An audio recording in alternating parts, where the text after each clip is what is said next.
Hello, hello, j'espère que vous allez bien. Aujourd'hui, on va pas parler d'analyse de données, mais on va parler d'une partie qui est dans l'analyse de données, qui est la visualisation de données.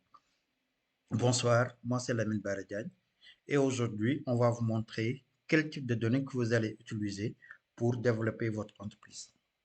Donc, il faut savoir que vous avez déjà collecté vos données mensuelles, comment dire, tout ce qui est vente, tout ce qui est ressources humaines, et vous souhaiterez les visualiser en graphique.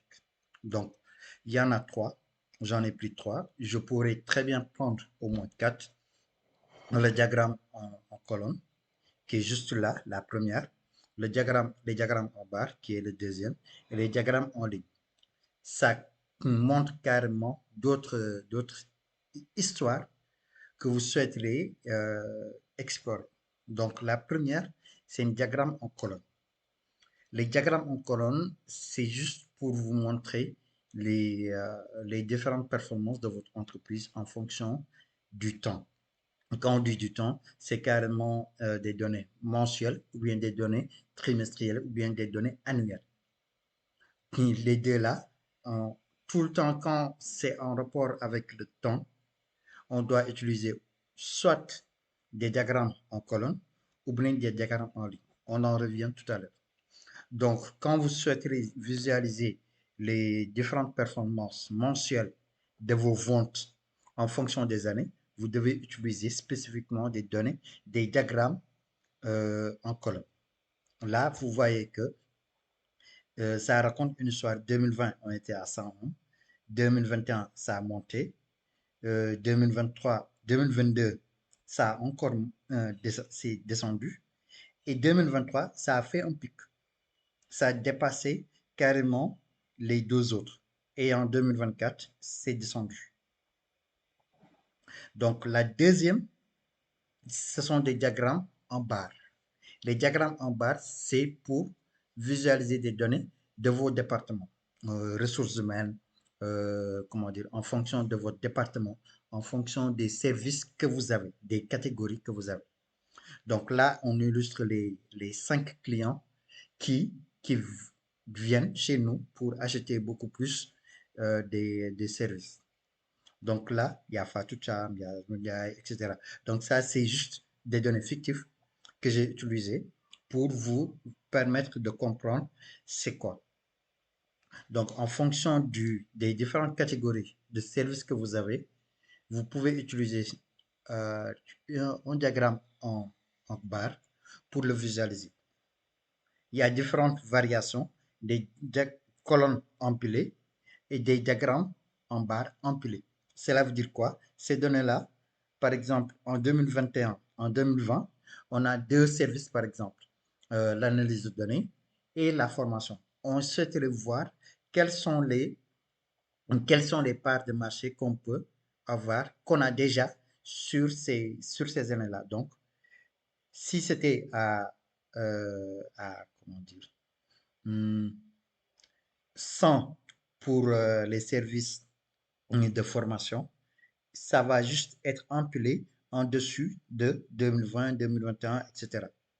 Et même pour Fatou Jam, le même scénario va se produire pour mettre un autre diagramme, une autre barre sur cette barre-là et vous dire quel est le chiffre d'affaires que Fatou Jam a contribué.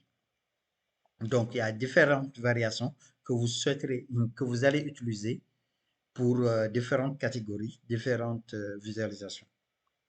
Et la toute dernière, c'est un diagramme en ligne. Un diagramme en ligne, euh, on doit l'utiliser que quand on souhaiterait savoir l'évolution d'une chose en fonction du temps. Là, on illustre le chiffre d'affaires par rapport aux années. Donc, en 2020, c'était à 4 200 000. En 2021, ça a monté 5 750 000. En 2022, ça a atteint un autre pic. Ça a fait un flash 12 994 000. Et en 2023, vous voyez que ça se corrèle. Donc, en 2023, ça s'est fait à 16 487 000. Et en 2024, c'est descendu. Donc, ça vous donne des informations qui vous permettront de savoir quelles sont les questions que vous devez poser. En 2023, qu'est-ce qui s'est passé, par exemple? Est-ce qu'on a vendu beaucoup plus que la moyenne? Pourquoi en 2023, ça a monté? Donc, on va, on va voir, on va faire de l'analyse. En 2023, les smartwatches ont monté. On sélectionne une autre, une tablette, et on voit que les tablettes et les smartwatches ont, ont fait un pic à 139. On essaye de voir laptop aussi, ça monte encore pour vous dire que voilà, ça remonte. Et on appuie sur wireless, même si c'est descendu au moins, euh, c'est bon. On sélectionne. Certes, les autres sont montés, mais 2023 est encore monté à 194. Donc, ce qui vous permet de savoir quels sont les types de données que vous devez euh, visualiser et quels sont les types de graphiques que vous devez utiliser pour illustrer cela. Alors, c'était tout. N'hésitez pas à me dire dans les commentaires que vous avez besoin sur Excel. Si ça vous a aidé, dites-le-moi en commentaire. Pour ceux qui veulent faire le challenge de faire ce même diagramme-là, je vais laisser dans les descriptions le fichier et les instructions à, comment dire, pas les instructions, mais les questions à, comment dire, à solutionner. Merci et à très bientôt, Inch'Allah. Au revoir.